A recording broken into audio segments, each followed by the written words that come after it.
Sa tweet ni Sir Eric John Salot, na siyang publicity head ng Dreamscape Entertainment, tila may ipinahiwatig na magandang balita sa atin na isang big star ang magiging kapamilya sa mga susunod na araw. Post nito sa X, after a long time, a big star will sign with ABS-CBN, stay tuned. Ang napipintong pagpirma ng kilalang big star sa Kapamilya Channel ang pinag-uusapan ngayon online world.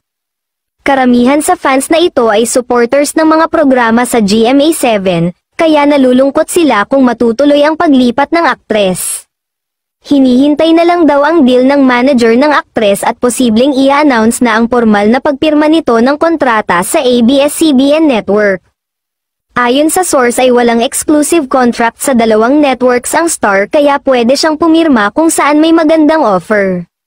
Nagustuhan daw nila ang inilatag na mga programang gagawin nito sa Kapamilya Channel. Hiling naman na huwag dapat personalin ang mga ganito. Iniintindi ang mga lipatan na may dahilan na sana higit sa pansarili. Naghinala ang netizens na baka galing ito sa Kapuso Network. Dahil sa rami ng mga bagong TV shows na aabangan ngayon sa ABS-CBN, samantala, hindi na bago ang rigoden ng mga artista sa mga TV network lalo na simula nang magkaroon ng partnership ang ABS-CBN at GMA Network.